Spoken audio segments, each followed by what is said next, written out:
and welcome into this special episode, Black Friday, Craze's Corner. You guys are going to stay tuned for our Black Friday themed discussion. We're going to be talking about guys who you can get on the cheap that are still going to be available on some of your waiver wires that can help you win a championship down the line. But first, we're going to talk over some news. So the first big news story of the day, we got Philip Lindsay, who was claimed on waivers by the Miami Dolphins. Him and make a great pair, and I think that each other well be a good 1-2 down guy with doing the third down. And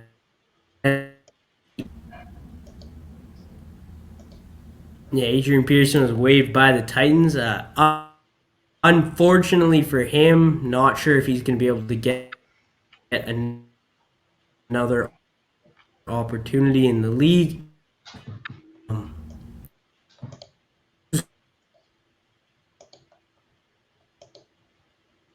Things didn't quite go. And about anyone who has really any pieces of the Giants' offense. Hopefully, Freddie Kitchens takes over and does better. I think he will. He's shown promise, and he's shown before that he can run an effective offense, even though it hasn't been, in the Browns was his first year there. Mm-hmm. When he was calling plays, they were doing really well. So we'll see if that continues. Now that he's with the Giants, he doesn't have to worry about being the head coach or anything. He's just got to call the plays. Do you guys think the Giants made the move here? Let us know using the media app. Or literally anything in football leagues. You can use it to answer questions, ask questions. Makes you look really professional because of the virtual backgrounds you'll be able to use. We're going to be dropping a new version of the media app soon. So make sure you guys stay tuned. It's available on the App Store and Google Play.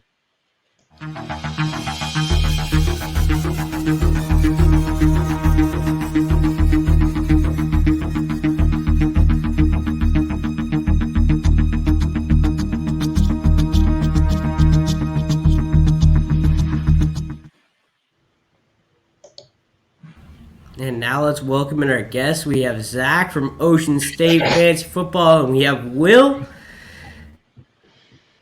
How are you guys doing? Hey, Zach. Doing good, man. Having a beer. I'm happy. I seem to be a little laggy. Your audio's good.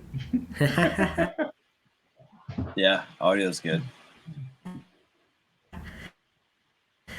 Well, let's get into our Black Friday themed discussion. So we got guys who are going to be available on most waiver wires.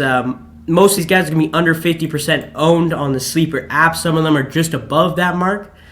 We're going to start with Will, who Will brought up last week on the episode.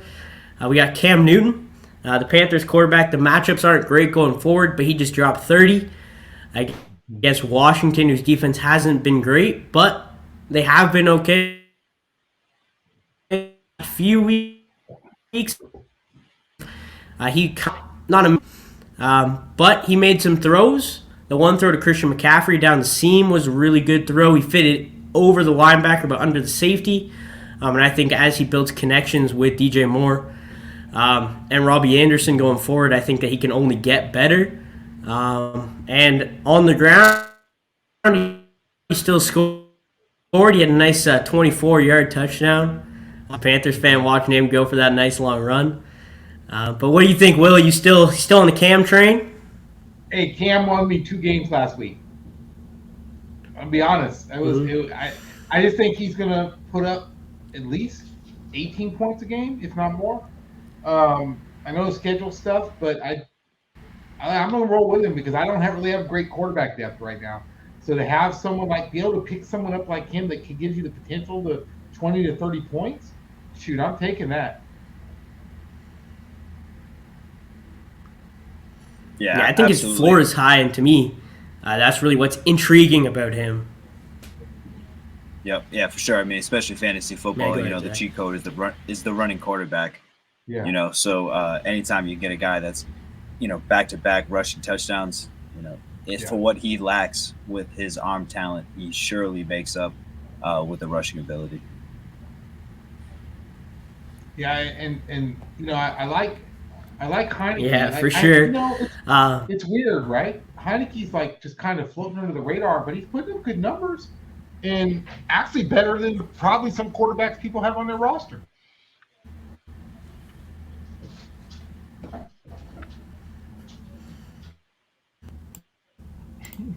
Hey Zach, I yeah, think it's time. yeah, I seem to be. I I can can't tell kind of if hear you're what you guys are saying, kind of not hear what you guys are saying. I can't tell if you're super like you were like 10 minutes off from a response. Well, hey Zach, so do you have any of As these soon guys as we hit, on your roster? I'm talking to Zach, I did and not get what you said. Which all no, I right, was so saying so Ocean Zach. Do you yes, have there we any of go. these guys on your roster? You have Hold Cam on. Heinicke or Taysom? So listen, I had Taylor Heineke. Hmm. I forgot which week it was. I want to say it was like the Kansas City week that he was being like hyped up and he was like a super dud. So I kind of stayed away after that, and I've just been kind of Mhm. battling back and forth with Ryan Tannehill, starting benching him. So no, I don't have Tyler Heineke. I do. I just love him as a player. Yeah. And if he's out there in the waiver wire, not a bad pickup if you're hurting at the quarterback position. Hey Zach, your video looks good again, so I think you're back. Am I back? Yes, you're back. Okay, there we go.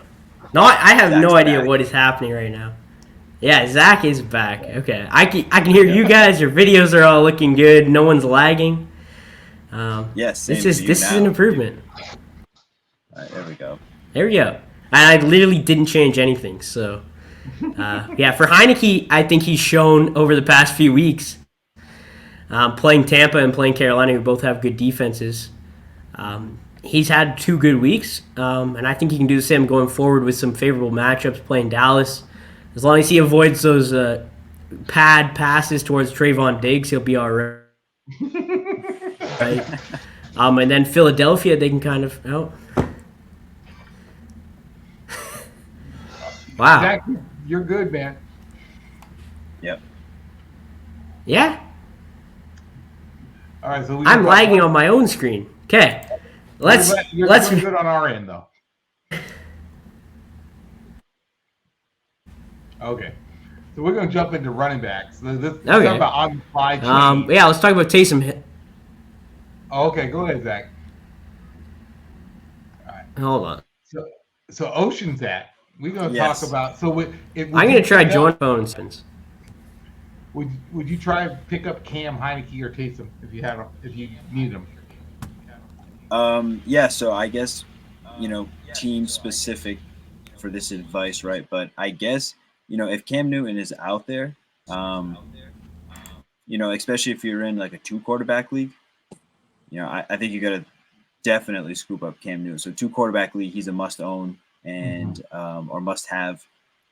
And then, like I said, if you're struggling at the quarterback position and you're just streaming week to week, or you're like me battling with the ups and downs of Ryan Tannehill, you can certainly look for Cam Newton to at least give you that rushing upside, like we were saying earlier, to help you out at the quarterback position. There we go. Am I okay now? Laggy? No, you're good now. I don't know what you Now, do. Change your I camera? don't. No, I joined on my phone instead of on the computer. Oh wow. Yeah. Yeah. I don't Yeah, know. you're good on the phone. Okay. All Well, right. to answer your question that you asked Zach, if I was picking up one of these 3, I'd probably go Cam.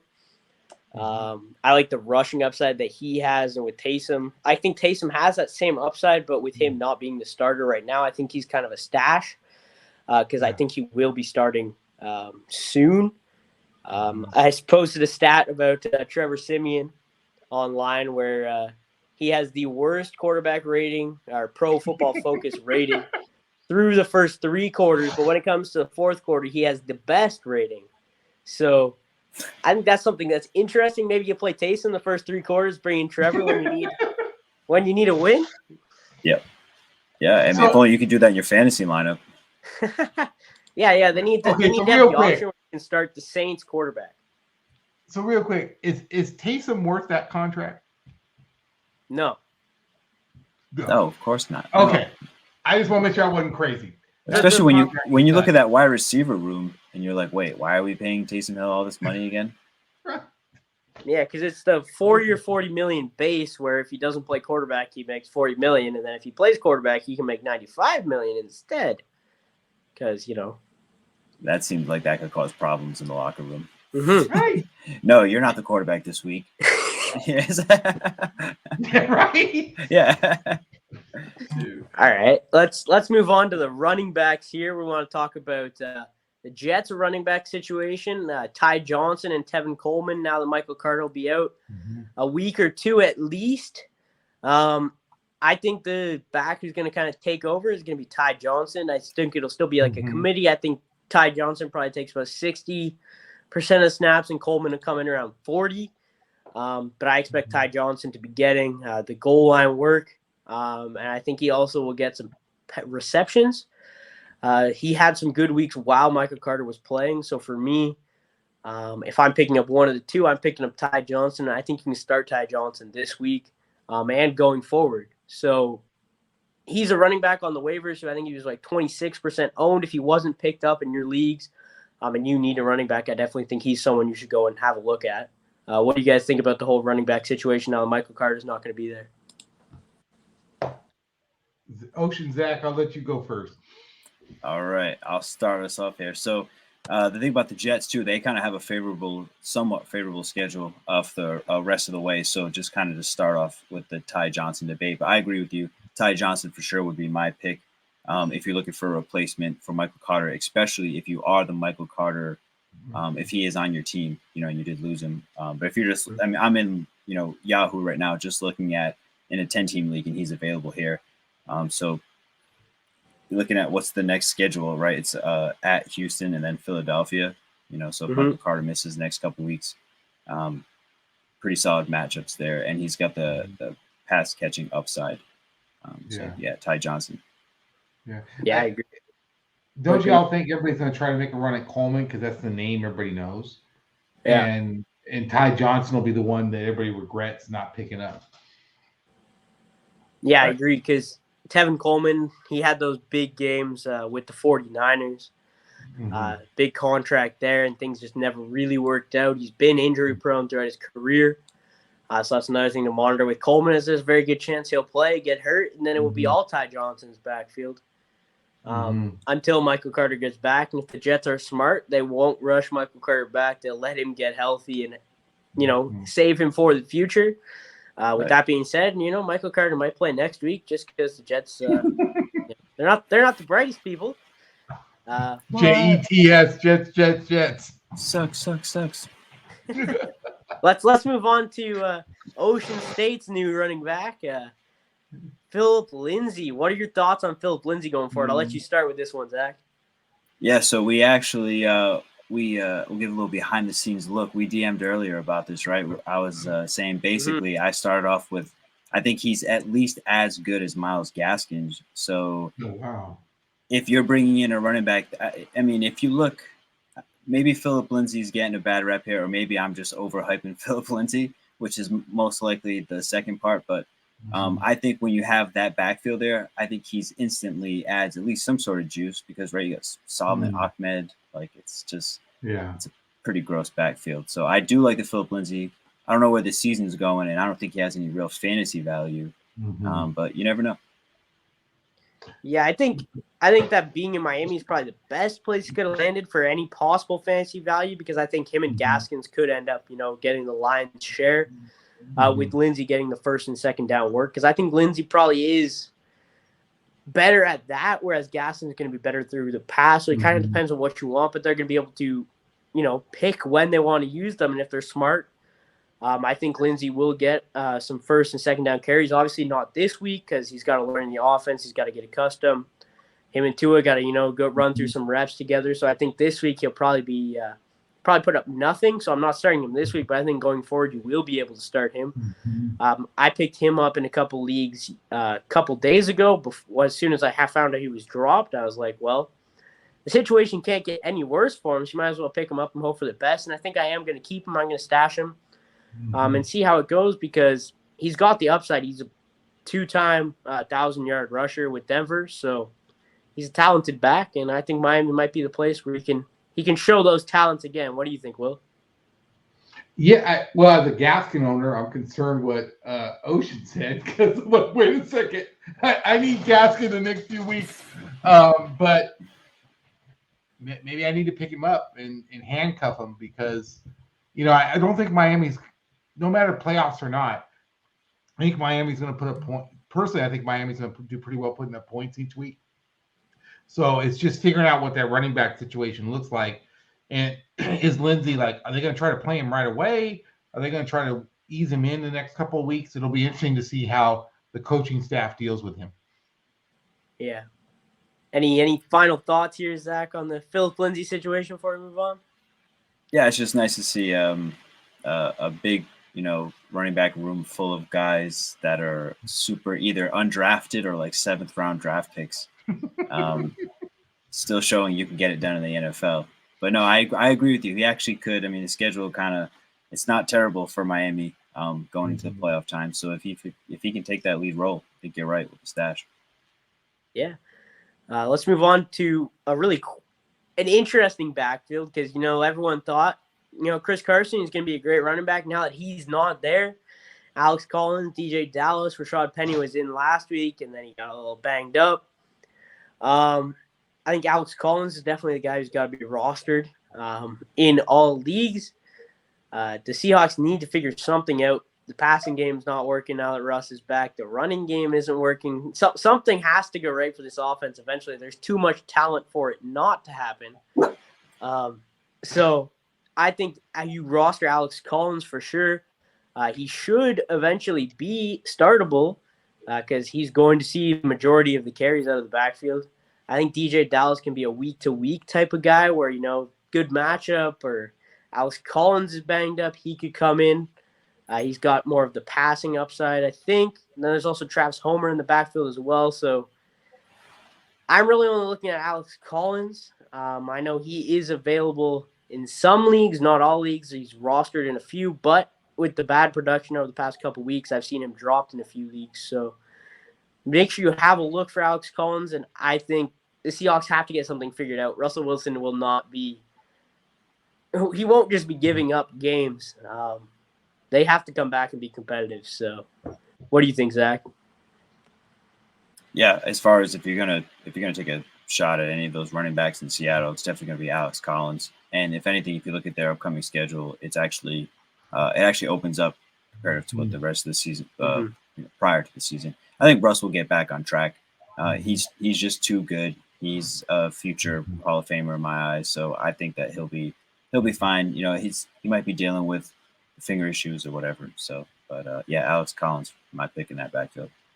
Yeah, I'm with you on that, Zach. I got Collins on a couple teams. I don't think there's anybody else in that backfield that can start every game and contribute every game. And and when Russ, obviously, look, Russ is still not 100%. I think we all agree on that. But 2 weeks from now, and then heading into playoffs, when they got who is it? They got the Bears and the Lions. Those 2 key weeks in playoff schedule. I think Seattle might put up some good points that week, the 26th and the first week of January, which will be championship week for almost everybody. So yeah, I'm keeping Collins. So if you're Seattle and you think, maybe we can, if we win out, we might be able to push for that 7th seed in the NFC. Are you taking a look at a guy like Adrian Peterson right now who's just waived by the Titans? Stop it. No? Yeah. No. AP, go enjoy retirement, AP, man. We love AP. Don't get it twisted. I love AP, but stop. I don't want him in fantasy anymore. Yeah. There's a reason why Adrian wasn't on a roster before the start of the season. Yeah. I think the Titans found that out. I was kind of hopeful, but I think that was probably the best opportunity he was going to get behind a pretty good offensive line. And he didn't make anything out of it. He obviously got cut, so he was outplayed by multiple other guys on the team. So let's move on to the wide receiver position. We're going to stick with the Panthers. We're going to talk about Robbie Anderson. He scored a touchdown the first week he played with Cam. Obviously, Cam's still got to build some chemistry. So I think Robbie's dart throw, if you want, he might have the upside, maybe. Especially when you're playing a team like the Bills, when Tre'Davious is going to be all over DJ Moore. They're going to have to throw the ball because the Bills, I don't know, hopefully they'll be putting up points by then for fantasy's sake. But I think Robbie's an interesting – I personally don't have him anywhere because I have DJ Moore in a few leagues. So any league that I was like, maybe I'll look at Robbie Anderson. I had DJ Moore, and I was like, no, don't want that. But if you're really shallow at wide receiver and you need a guy where you can just kind of plug and play him, I think there's definitely worse options, but I'm not going out and actively targeting Robbie. I'll let you go, Will, because I know you actually do like Robbie. Yeah, I like Robbie in key situations. I think not this week, but the following week against the Falcons. And then honestly, maybe championship week, depending on your roster. If you're in the championship game against the Saints, those are 2 weeks I'm looking at. And I think, look, if you have 3 good starters at wide receiver, honestly, your 4th or 5th wide receiver, depending on how many you're carrying, depending on your roster size, Robbie Anderson's not a bad ad right now because I think of anybody on the waiver wire, he probably has the most potential that he could put up a big number and put up a big number week after week after week as Cam gets back in this offense. I don't know how much more is out on that waiver wire right now that could be a number 2 wide receiver for you. And I think Robbie maybe has that potential depending on what the heck happens with Cam. Yeah, what are your thoughts, Zach? What do you think about Robbie? Yeah, so I mean, it kind of ties in well here because they are playing the Dolphins this weekend. And I think if there is going to be a game where Robbie Anderson snags himself a 60-yard touchdown, it's going to be against Miami. My earliest memories of Robbie Anderson are a few years back when the Dolphins played against the Jets. And in that game, that was at Cameron Wake sack we had. I forgot who was the quarterback at the time. It was this crazy duo sack, 2016. But Robbie Anderson actually was the only player to score a touchdown. That was his welcome to the NFL game. And I think he actually could probably do that against this really porous secondary this week. And then you got the bye. And so if he has a good game this week, has a bye week, it could be someone who is a redemption player, right? He absolutely disappointed in the early part of the season, but could be that sneaky ad going into the playoffs that could help you out. Yeah, I think he could be. There's other guys on the waiver wires in most of my leagues I'd prefer to have because of higher upside. One of those guys for me, I was high on him earlier on in the season after DJ Chark got hurt. And I'm gonna go again now that Jamal Agnew is out of the way. I think Laviska Shenault has to improve. He's got to do something. He's a really talented wide receiver. I don't know if Trevor Lawrence, they just don't have connections. He was struggling with some fumbles as well, but I think Viska bounces back. So I'm picking up him. I dropped him in one of my leagues, and after the Jamal Agnew being placed on IR and out for the rest of the season, I picked him back up because I need a wide receiver who might have that boom ability rest of season. So that's where I went with that direction. I think Marvin Jones Jr. is the better option, but he's obviously owned in more leagues. But yeah, I think Vishka, I prefer to have Vishka over Robbie Anderson rest of season. What are your guys' thoughts on that?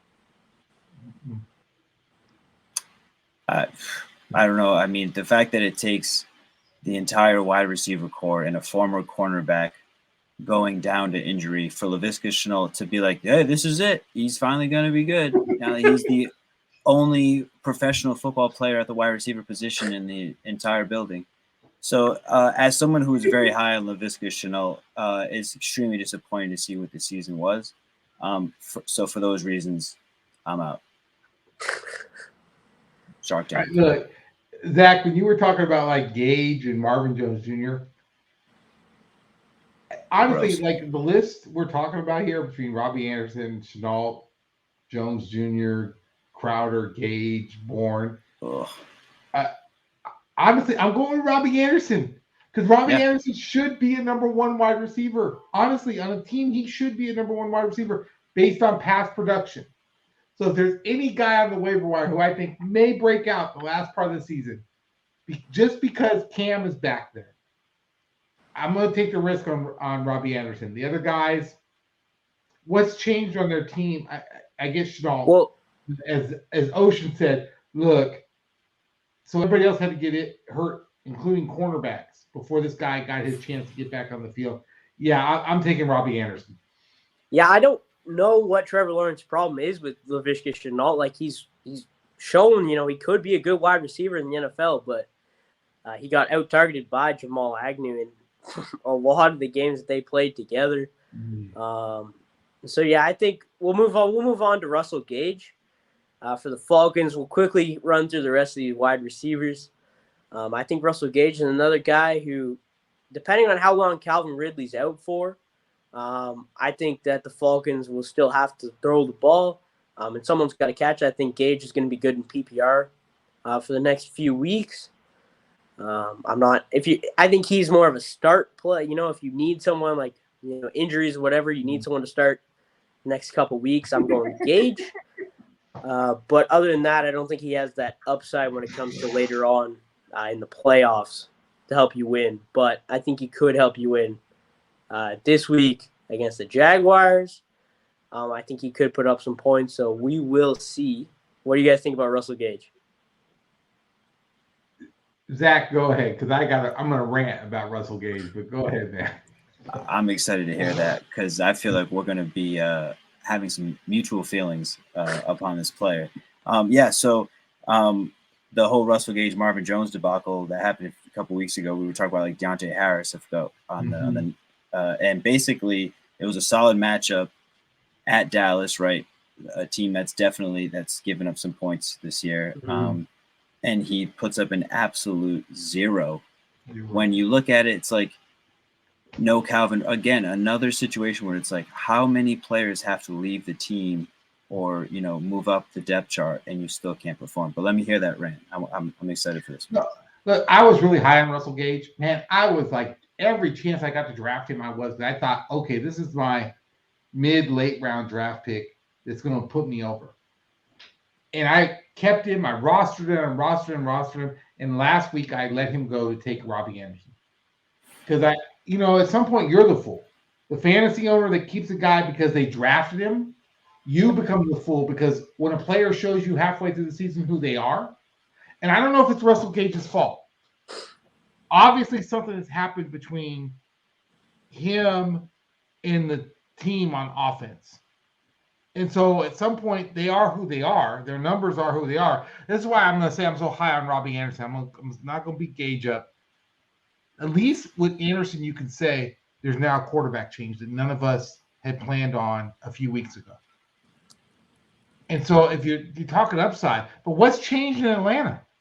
Nothing's changed in Atlanta.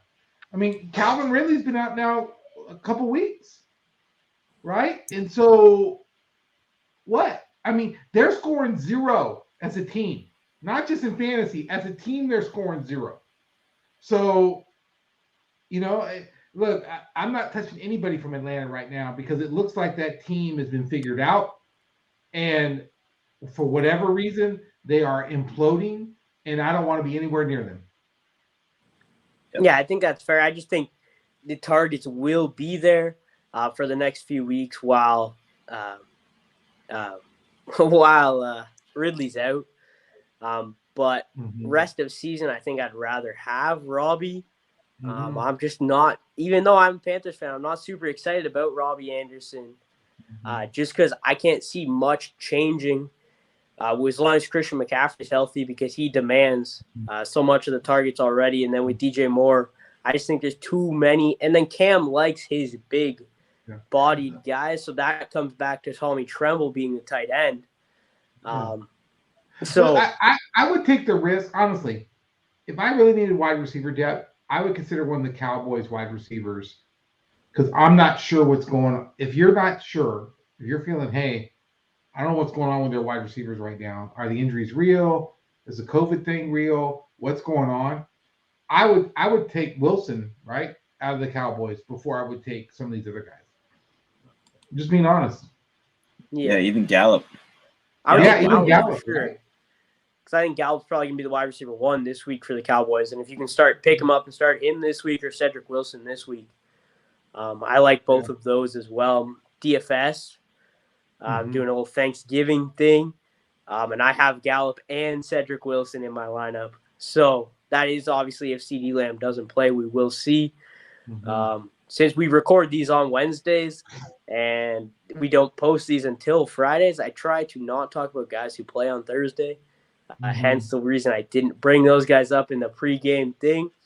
Let's quickly talk about Jameson Crowder.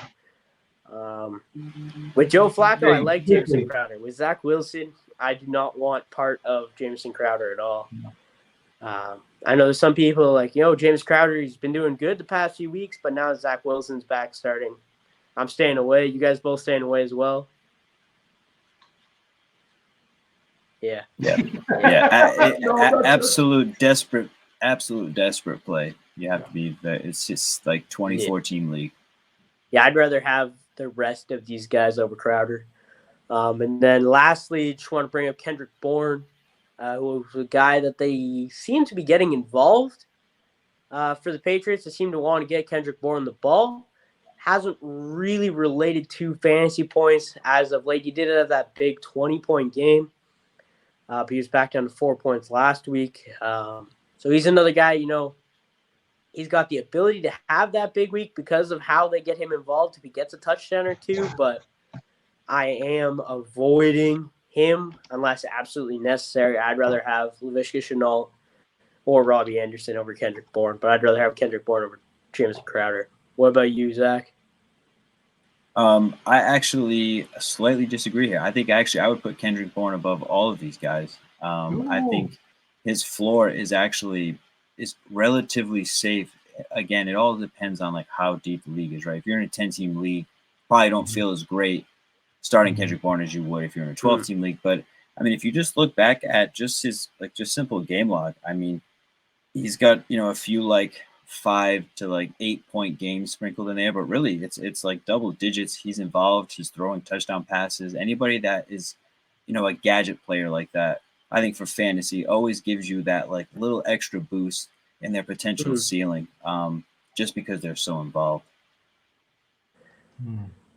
Yeah, other than he had the 1 week where he only had the 38 yards and the fumble, plus the fumble was lost, so that kind of hurt. But other than that, like you said, he's been fairly consistent, and that's why I did bring him up here, because I think he should be owned in more leagues than he is. And like I said, I'd rather have him over Crowder, Gage. But I don't think he will be consistent enough where you can feel, unless you're in a super deep league, I don't think he will have that consistency where you can feel comfortable putting him in, where I think Robbie could have that potential where, he goes out this week, does amazing, and he continues that going forward. The same with Laviska Shenault. So that's really what I'm looking for as a guy. The way I build my rosters is I think on the bench, if you need a spot start, sure, I think Kendrick Bourne's probably your best option for now. But looking forward to the playoffs, I think Robbie and Viska have the higher ceilings. So that's why I have them higher, but I get what you're saying with the consistency of Kendrick Bourne. What do you think, Will? New England makes me nervous every week because you just don't know what they're going to do, right? It's just the for fantasy reason. Like, look, New England's obviously clicking, but I don't know what that means for fantasy. So outside of Hunter Henry, who got 7 TDs, everybody else is kind of like Aguilar and Bourne got 3, and then the other wide receivers all have 1. So, but like Zach said, I mean, I think a 12-team league. This is a 12-team league discussion with Bourne and not a 10-team league. So if you're picking Bourne up in a 10-team league, either everybody has a whole heck of a lot of wide receivers on their roster, or there's better value out there for you that you should be picking up. Yeah, for sure. Let's move on to the tight end position. We're going to start with Logan Thomas for Washington. He has been designated to return from IR, which is why I'm bringing him on here. There were some teams who dropped him. So check your waiver wire for him if you need a tight end, because I think once he comes back, he fits in as probably the number 2 or 3 target, depending on where you put J.D. McKissick in that offense. Obviously, Terry's going to be number 1, but they kind of do need, outside of J.D. McKissick, who's not even on the field most of the time because they have Antonio Gibson in the game. I think Logan Thomas can be a guy down the stretch who can help you win games, especially in a position where, tight ends are not that readily available. What do you think, Zach? What are your thoughts on Logan Thomas? Yeah, so I mean, when Logan Thomas, was playing, he was decent, right? He was a good start, solid. It definitely a team that's going to have to throw the ball more than not, just by the simple fact the defense is giving up, surprisingly so many points. But if you look at just that schedule alone, man, if he's back and healthy, those are some of the best matchups you could ask for the tight end position. So if you got the bench spot and he's just chilling there, definitely add him if you get the bench space. Yeah, what do you think, Will? It's one of those things where tight end's so hard, right? I mean, sometimes I feel like I'm chasing tight ends every week. I don't know about y'all, but outside of the top tier tight ends, I feel like every week I'm going into my week figuring out which tight end is going to give me 10 or 12 points. And I'd be happy if I got 10 or 12 points. I'd be happy if I got 8 points. So I feel like I'm every week, it's the one position on my roster I'm constantly rotating, even regardless of bye week. And so I think it's a week by week thing. I think Thomas might give you a week or two, but it just depends. And I think for fantasy owners, this makes the difference between winning your league and not. Are you paying attention, and can you catch the trends as we go into winter of which team, which quarterback depends more on their tight end, and can you be in front of that wave instead of being after the wave? And Thomas is one of those guys. 1,000%. Yep. They do have an easy schedule once it comes to the playoffs, though, and I think that's something you look at when you're going tight ends, because they play the Eagles twice and they play Dallas.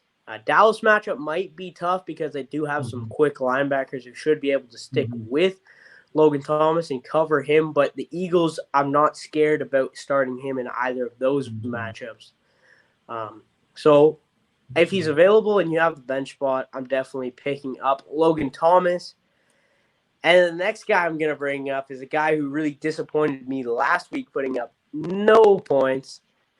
Dan Arnold, who had been really consistent before that for the past 3 weeks with 10, 7, and 8 targets, pulling in a combined 17 catches between those 3 games, over 60 yards in each game. But last week he put up a dud.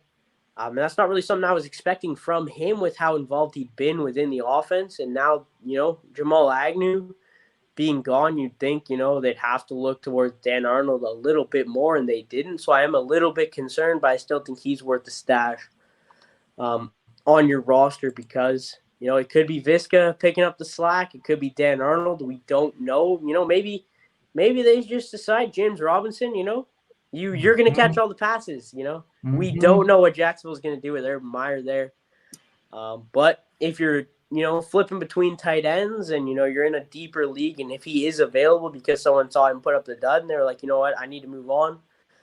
He could be a guy who you're streaming throughout the playoffs, so maybe he is worth the roster spot. What do you guys think about Dan Arnold? Yeah, 3 games with less than 8 points the entire season. And since, acquired by the Jaguars, has been basically nothing but consistent. Besides, last week where he gave you the old goose egg. You feel pretty confident in the playoff matchups, at least, right? You got the Jets, Houston. So if you're going to be talking tight end schedule strength, Dan Arnold certainly fits that criteria, and he's involved and seems to have some sort of chemistry in that Jacksonville offense with Trevor Lawrence. So yeah, I like Dan Arnold. I'm not even sure. He might just be an every week start, basically, in my opinion, if Mm-hmm. you're in a 12 team or higher.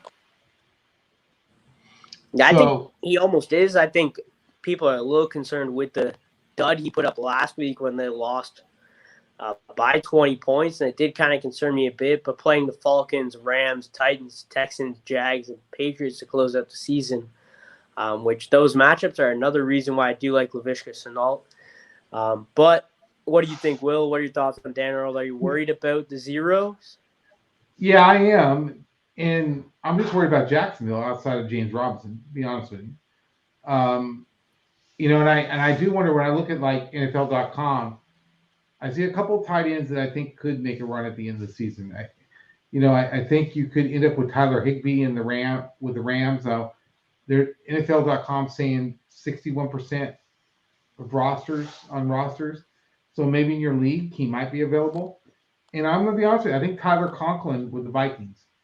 I think if the Vikings are going to push the ball and pass attack, at some point teams are going to adjust and they're going to double Jefferson and they're going to probably try to double Thielen. Well, now Conklin, who's had a couple big games with Cousins, down the stretch could be a good pickup, and he's owned in only 21% of NFL.com leagues. So, Dan Arnold's below that. He's in 19% of NFL.com leagues. I'm using NFL.com, right? But I just think, like, I'm just not sure about Jacksonville. I love James Robinson. I wish they would have traded him when he was on Kansas City because I think it'd be a great fit for him. But Dan Arnold just makes me nervous, to be honest with you. Yeah, I get that. I was full on Dan Arnold, and with the injuries, I have fallen, or not with the injuries, but with the zero, I've fallen back a little bit. But I still think he's worth the roster. I think he will do good this week against the Falcons and going forward. So I think you probably will, like Zach said, be able to start him pretty much every week. Do you have anyone you want to bring up before we end this segment here, Zach? No, I mean, I think you got it covered, man. It's tough, right?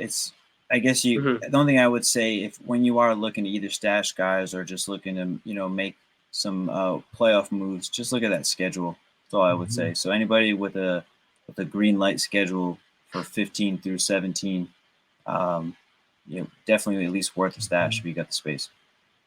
Yeah, for sure. It's interesting. So, like Marquez Valdez-Scantling in NFL.com is only on 4% of rosters. Yeah, he had one big play with the Vikings that gave him 13 points just on that one play. But I don't think, unless he gets hurt again, I think he's going to probably get a touchdown a game. I'll be honest with you. And so I think if you can pick him up in your league as your fourth or fifth wide receiver, I don't think you could do worse. All right. So would you rather have Robbie or MVS? I'm going to stay with my guy Robbie because I don't understand the drop-off. He should be even with before Cam, he should have been putting up better numbers. Yeah, he should. But I just think that Cam and him will eventually click, and they'll click near the end of the season. And it just could be someone that could carry you over the top. With the Packers, fair enough. I like MVS, but the Packers, you just don't know if running backs are healthy and the whole wide receiver core is healthy. Rodgers kind of rewards the guys that he's been around for a long time. And I just if Marcus Valdez-Scantling, if he puts up two more, like a touchdown this week and a touchdown next week, and he's still available, I think that's a trend you should follow. But we'll just see. Yeah, I think his problem has been drops, and I know that's made Aaron Rodgers mad in the past. We'll see. If he gets rid of the drops, I think he could be a very valuable target for Aaron Rodgers because they really are lacking that wide receiver too. They passed on the opportunity to bring Odell in, and for all we know, that could be a very good decision. But that's a whole other story. You guys have interest in Van Jefferson while we're on the topic of Odell? You think Van Jefferson could be a guy you can pick up and play? I wouldn't feel great. So no, I mean it's one thing to have other wide receivers in the room, but when the other, one of those wide receivers is Cooper Kupp, it's like, Yeah. how much confidence can you really have? Yeah. So That's the it's same kind of just situation with MVS and Devontae Adams. Yeah. right. Yep. And then the other thing I was just kind of sprinkling there too. One thing we're at the point of the season where we're gonna have these like sneaky week like 13 buys. So if you are looking at some of these guys in the waiver wire as stashes, just remember that you are going to have them, with a bye week. So that 1 week they're absolutely useless to you. Yeah. So, and some people may not have that flexibility as they make the playoff push. So yeah, just something to keep in mind. Yeah, that for sure. Because if you're fighting for at the bottom trying to make it into the playoffs, you really can't afford to have a dud on your Right. bench when it's a guaranteed 0 points. That could definitely hurt you with your flexibility of trying to play the matchups and win some games to go on a stretch to hopefully make it into the playoffs. So that's definitely something to keep in mind as well. I want to thank you guys both for joining. I want to thank you, Zach, for joining. It's a little late notice, but make sure you guys check Zach out, Ocean State Fantasy Football. On Instagram, it's Ocean State FF. Thanks for joining. Thanks for joining again, Will, and I hope you guys enjoyed the show. Sorry for the technical difficulties earlier. Not sure why my computer was not working, but the phone seems to be working all right. So, Yes, sir. Hey, Zach. Thanks for having me, guys. That was a great show as always, even with the technical difficulties. And Zach, I'm sorry you don't have tomorrow off because you guys Canada celebrates Thanksgiving a month before us. So apologize, you won't get to watch a whole day of football tomorrow. Oh, yeah, man. I gotta get up and do some schoolwork, and then I'll be football for the rest of the day. Let's go. Shout out to All Adrian Peterson. All right, guys. There you go. Later, guys. Yep.